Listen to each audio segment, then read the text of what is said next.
Bonjour les amis, bienvenue sur la chaîne Physique, Chimie, Technologie. Vous avez devant vous monsieur Assaman, prof de PC.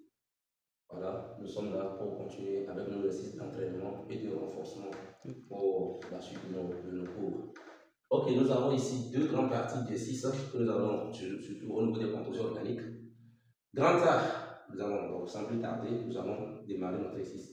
On réalise la combustion complète de 10 cm3 d'un hydrocarbure gazeux en présence de 60 cm3 de dioxygène.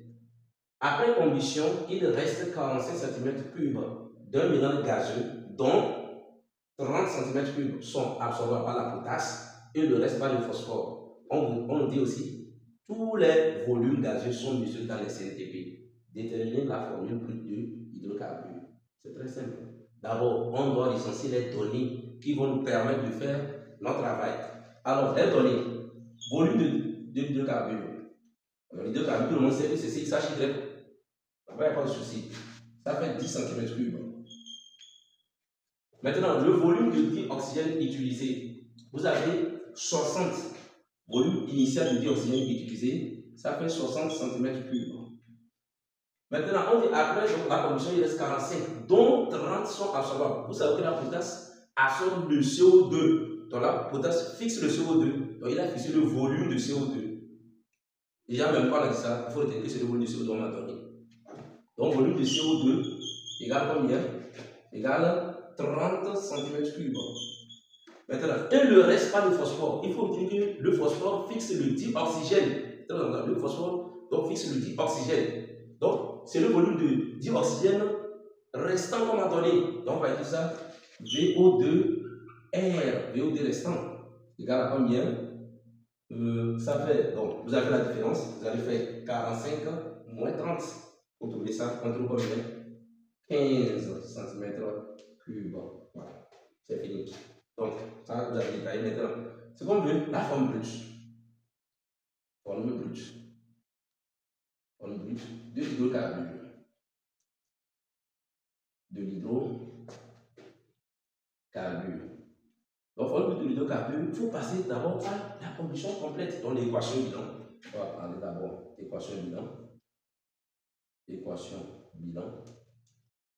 Donc, c'est déjà donné, nous n'allons pas trop aller dans le détail. Donc, ça fait CX HY plus Y sur 4 O2 donne, si vous regardez donc dans les vidéos prochaines, dans les vidéos précédentes, on a fait le cours sur ça. Donc, vous allez voir. Donc, vous aurez maintenant X CO2 plus quoi? Y sur H2O. Y sur 2, donc H2O. Ça, c'est très simple. Maintenant, deuxième tiret, qu'est-ce que nous allons faire? Pour déterminer la formule de X et la formule de l'hydrocarbure, n'oubliez pas d'abord, parce que le dioxygène est en excès, il faut forcément calculer le dioxygène entré en réaction, c'est-à-dire le dioxygène consommé. Donc, volume de O2 consommé.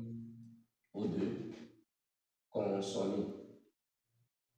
Voilà, pour trouver le volume de O2 consommé, il faut faire quoi? Il faut partir de quoi? On va dire volume de O2 consommé est égal au volume de O2 initial qu'on nous avait donné, moins le volume de O2 restant. Donc, le volume de O2 restant, donc, lorsque vous remplacez, vous aurez 60 moins 15. Donc, vous faites 60 moins 15, vous aurez maintenant 45. Donc, volume de O2, ça fait 45 cm3. N'oubliez pas ça, c'est très capital, parce qu'il faut d'abord déterminer ça. Ne prenez pas ça là, ou bien ça pour déterminer la forme brute. Non, il faut toujours trouver ce qui est rentré, puisque c'est en excès, puisqu'à la fin il reste 15. Il y a une partie qui a été consommée, donc c'est cette partie-là qu'on utilise pour faire le travail. Alors, après ceci, deuxième tiret, on va passer à bilan. Donc, avec le bilan, ça nous avantage le bilan. Le bilan, comme on dit tous les volumes, donc déjà le avait à l'état gazeux, d'oxygène de gaz, CO2 gazeux, là, vous n'avez plus de soucis. Donc, il faut passer directement avec le bilan, le bilan volumique, en faisant le volume de CXHY sur 1 égale à quoi? Volume entré en réaction sur X plus Y sur 4 est égal à quoi? Volume de CO2 sur X. Avec cette relation, rapidement, tu as fini. Tu n'as même pas de problème de t'inquiéter. Vous prenez ce rapport égalisé avec ce rapport, vous avez quoi? volume de CX HY sur 1 égale à volume de CO2 sur X. Si on en même temps X, X est égal à quoi? VCO2 sur VCX HY. Ça fait donc 30 sur 10. X égale 3. Là, fini. Maintenant, il faut terminer Y. Là-bas, il faut faire attention. On prend les deux là aussi. Alors, VCX HY. Donc, sur 1, c'est pas la peine d'écrire ça encore. Sur VO2 sur X plus Y sur 4. Vous avez ça? Ah, maintenant, comment trouver Y? On va aller pas à pas. On tire le dénominateur là, tout. C'est pas qu'on va tirer Y comme ça. Non, ça ne marche pas. Il faut faire attention. Donc, on tire X plus Y sur 4 est égal à VO2 sur VCX HY. On va aller pas à pas comme c'est une notion mathématique. On va dire d'abord Y sur 4. Y sur 4 est égal à VO2 sur VCX HY moins X d'abord. Alors, lorsque vous tirez ça maintenant, il faut maintenant tirer Y. Alors, Y serait égal à quoi? 4 fois. Donc, 4 fois, tout ça là, donc vous mettez ça en parenthèse. VO2 sur VCX HY moins X. On fait l'application numérique. Y serait égal à quoi? 4 facteurs de quoi? C'est quel volume ça? C'est le volume de. Ici, si vous avez le volume de dioxygène entré en réaction, c'est-à-dire consommé, que vous avez déjà calculé, disons, au dixième tiret, c'est combien? 45. Donc ça fait 45 sur 10 moins combien? 3. Voilà. Ça fait 4 sur 5. 4,5 moins 3, il va rester 1,5. Vous faites fois 4, vous avez 6. Donc, Y égale à 6. Donc, la formule est C combien? Donc, C3 H6. Voilà, cette partie est terminée. Nous allons donc entamer la deuxième partie de notre S6. Ok, donc nous avons fini donc notre partie. Regardez bien, suivez. Pour regarder, vous prenez donc une capture d'écran. Donc on va effacer et commencer la deuxième partie grand B. Ok, partie B. On vous dit, on réalise la combustion de M, donc égale 0,8200, donc 825 grammes d'une substance organique. Il se forme 2,16, donc la masse 2,16 grammes de CO2 et 0, donc vous avez 0,645 grammes de H2O. Donc on va écrire MH2O. Okay.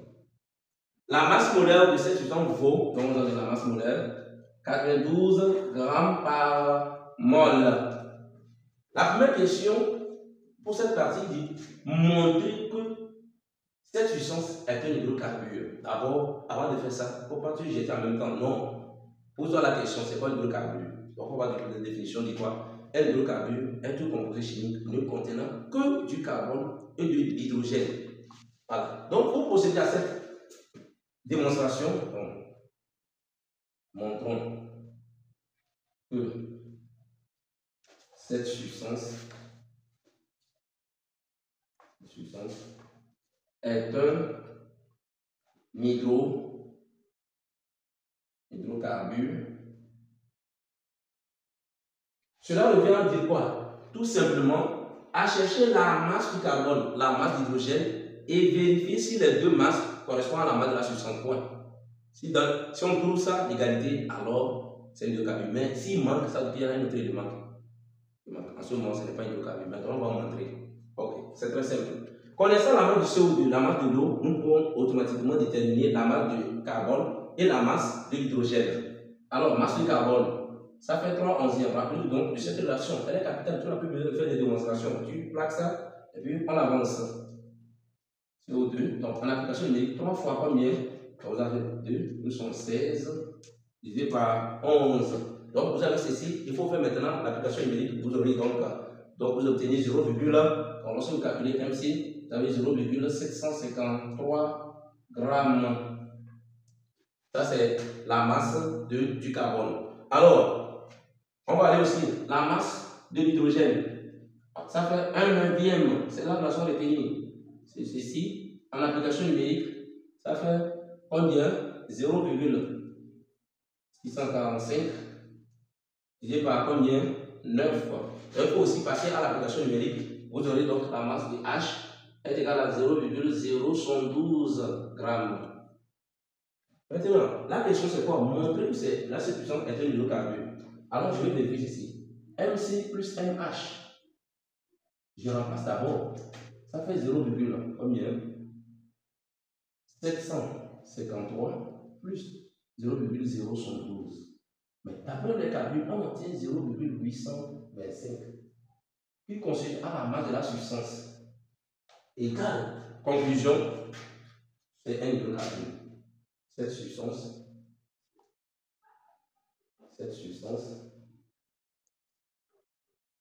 est un hydrocarbure. Voilà. La suite maintenant, on nous dit déterminer la forme brute. Voilà. Pour la forme brute, là, il n'y a pas de souci. Là-bas, on ne va pas aussi perdre le temps. Forme brute. Voilà. Pour la forme brute, nous allons calculer en même temps le pourcentage de carbone. Alors, on a déjà calculé la masse du carbone. On connaît la masse de la substance. Alors, le pourcentage de carbone égale MC sur masse de la substance fois 100. Donc, en application numérique, on remplace MC, parce que nous avons trouvé 0,753 sur combien?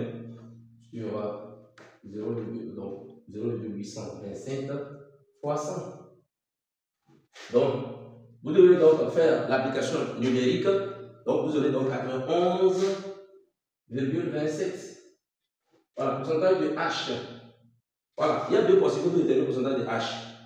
Je vais faire 100 moins ça. Donc, lorsque je fais la différence, 100 moins le pourcentage de ceci, il n'y a pas de problème pour aller plus vite.